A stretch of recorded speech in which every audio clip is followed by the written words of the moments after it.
Good morning. పరమ తండ్రి యొక్క కృపలో అనుదినము కూడా సంతోషిస్తూ ఆనందిస్తూ ఆయన యొక్క నిత్యమైన మహిమకు వారసులుగా ఎంచబడుతున్న బిడ్డలారా, ఆ పరమ తండ్రి మిమ్మల్ని బహుగా ఆశీర్వదించును గాక. అనుదిన కృపలో వస్తున్న లేఖన భాగము ఈ దినం కూడా మనం చూసుకుంటుంటే యెహెజ్కేలు గ్రంథము 11వ అధ్యాయము 20వ వచనంలో, వారు నాకు జనులైందురు, నేను వారికి ఎలోహీమునైందును. ఒకటి ఇజ్రాయెల్ గురించి పరమ తండ్రి మాట్లాడుతున్నాడు.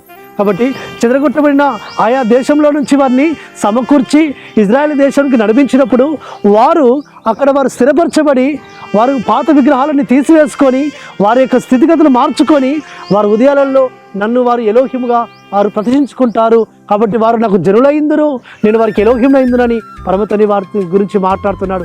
కాబట్టి బిడ్డలారా, ఈ దినమున మనము కూడా పరమ తండ్రి యొక్క ఔన్నత్యాన్ని, ఆయన గొప్పతనాన్ని గుర్తెరుగుతూ ఆయన స్తుతిస్తూ ఆయన ఆరాధిస్తూ ఆయన మహిమపరుస్తూ ఉంటుంటే ఆయన మనకు ఎలోహిముగా ఉంటాడు, ఆయన మనకు కాపరిగా ఉంటాడు, ఆయన మనకు అధిపతిగా ఉంటాడు, ఆయన మనల్ని నడిపిస్తూ వస్తుంటాడు. కాబట్టి ఆయన జనాంగంగా మనల్ని ఎంచుకుంటున్నాడు.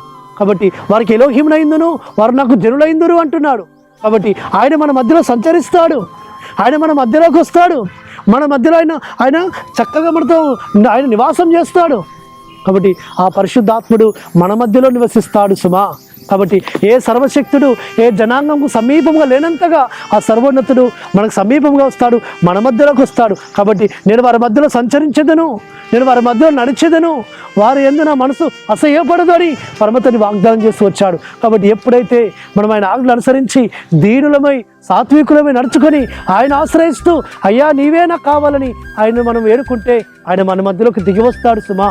కాబట్టి ఆ వారికి ఆయన యహోవా రఫాగా ఉంటాడు, యహోవా ఈరేగా ఉంటాడు, యహోవా నిస్సీగా ఉంటాడు. ఆయన వారికి ఇజ్రాయేలుకు ఏ విధంగా తోడుగా ఉన్నాడో మనకు తోడుగా ఉంటాడు పరమ తండ్రి.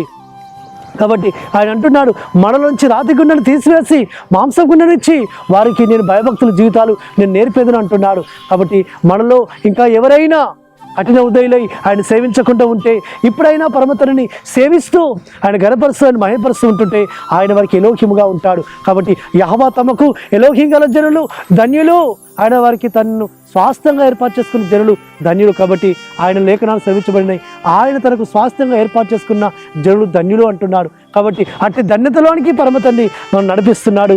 ఆయన మనకు ఎలోహిముగా ఉన్నాడు, అదోనాయిగా ఉన్నాడు. కాబట్టి అట్టి విధంగా ఆ ధన్యతను మనం కాపాడుకుందాం. అటు విధంగా పరమతని మనల్ని స్థిరపరచునుగాక. పరలోకమందున మా తండ్రి సర్వోన్నతుడా, మీరు మాకు ఎలోహిముగా ఉండి మీరు మాకు అధిపతిగా ఉండి నడిపించి మీరు మనం బలపరచమని ప్రార్థిస్తూ మానశకుడు విమోచకుడు నజరేయుడైన యెహోషువ మెస్సియా అతి పరిశుద్ధమైన నామమున స్తుతించి ప్రార్థించి వేడుకుంటున్నాము తండ్రి, ఆమేన్.